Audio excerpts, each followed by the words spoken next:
अंधा आदमी जैसे चलता है, अंधा आदमी तो किसके सहारे से चलता है बेटा? किसी छड़ी के सहारे से या किसी लकड़ी के सहारे से। सही बोल रहा हूं गलत बोल रहा हूं? अंधा आदमी चल रहा है छड़ी के सहारे से, और अगर उसको दिखना स्टार्ट हो जाए तो बताओ सबसे पहले किसको फेंकेगा? किसको फेंकेगा? छड़ी को।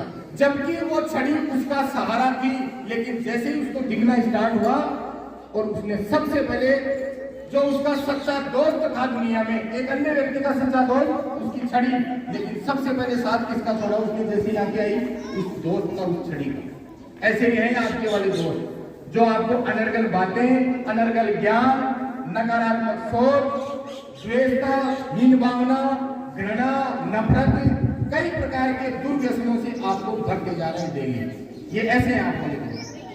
तो दोस्ती अगर आपको सच्चे अर्थों में करनी है तो आपको अपनी किताबों से करनी है, तभी आपको एक सही रास्ता, सही मार्ग और सही मकाम हासिल हो पाएगा। इसके अलावा दूसरा कोई तरीका ही नहीं है। कोशिश करने में आपको बिल्कुल भी कतराना नहीं है। एक तथ्यात्मक बात मैं आपको और बताता हूं, यदि आप आज पढ़ना स्टार्ट करो, कल, परसों, तरसों, अगले 20 दिन, 21 दिन तक आप ईमानदारी से टाइम टेबल बनाकर पढ़ना स्टार्ट कर दो, 20 दिन बाद में आपकी जितने भी नकारात्मक विचार है, जितनी भी आपकी नकारात्मक सोच है, जितनी भी आपके दिमाग के अंदर गंदगी है, वो धीरे धीरे सोते ही बाहर होती चली जाएगी। आपको रिस्क लेनी पड़ेगी। एक रिस्क के ऊपर एक छोटी सी कहानी सुनाता हूं मैं आपको। एक पेड़ के ऊपर, एक डाल पे, एक बड़े टहनी पे, मोटी टहनी पे एक बंदर और बंदरिया बैठी थी। अचानक एक आकाश में से आकाशवाणी हुई कि रात को 12 बजे या 1 बजे के लगभग, जो भी उस समय जो भी हुआ, कि रात को 12 बजे एक नदी किनारे या एक तालाब किनारे वो पेड़ था जिसके ऊपर वो दोनों बंदर और बंदरिया बैठे थे। आकाशवाणी होती है आकाश से कि रात को 12 बजे जो इस तालाब में छलांग लगाएगा वो इस क्षेत्र का राजा बनेगा। अब साहब जैसे ही रात को 12 बजी और बंदरिया ने लगाई छलांग। अब बंदरिया ने जो ही समुद्र में उस तालाब में छलांग लगाई, वो एक बहुत ही अच्छी सुंदरी और बहुत ही, ये मान के चलो कि राजा के रूप में वहां पर खड़ी हो गई। जैसे ही सूर्योदय हुआ, रानी के रूप में जैसे ही सूर्योदय हुआ, वो बंदर देख रहा है उस पेड़ पे, यार बंदरिया कहां गई? रात को तो यही। तो उसने जो बंदरिया रानी बन चुकी थी उससे पूछा, मेरी यहाँ बंदरिया थी, वो कहां गई? तो उस रानी ने जवाब दिया कि वो बंदरिया मैं ही हूं। आकाशवाणी जो हुई वो आपने भी सुनी और मैंने भी सुनी। मैंने छलांग लगाई और मैं देखो इस राज्य की रानी बन गई। और फिर राजा उस बंदर से उसने प्रश्न किया कि आपने छलांग क्यों नहीं लगाई? कि मैंने सोचा कि भाई छलांग लगाने से कोई राजा थोड़ा ही बनता है।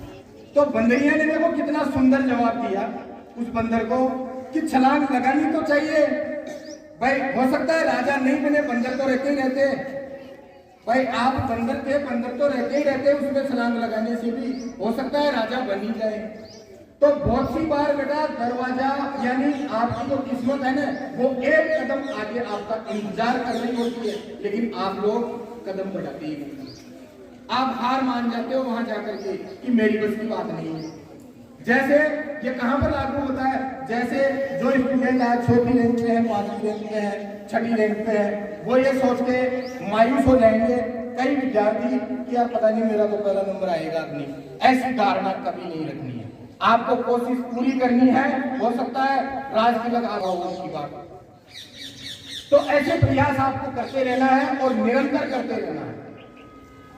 और सफलता की होती है ना बेटा, वो प्रयास से होकर ही गुजरती है। प्रयास आपको करना पड़ेगा, तभी आप उचित मकाम जो भी आपने सोच रखा है, ठान रखा है, वो तभी मिल पाएगा। दूसरा कोई रास्ता नहीं है। और आप ये सोचो कि सफल होने के लिए मैं किसी का सहारा ले लूं, किसी की नकल कर लूंगा तो मैं फर्स्ट रैंक हासिल कर लूंगा, ऐसा संभव कभी नहीं है। आप बैसाखी के सहारे ज्यादा नहीं, खासतौर से सफलता की डगर पे तो आप बैसाखी के सहारे से चल ही नहीं सकते। प्रयास कीजिए, सफलता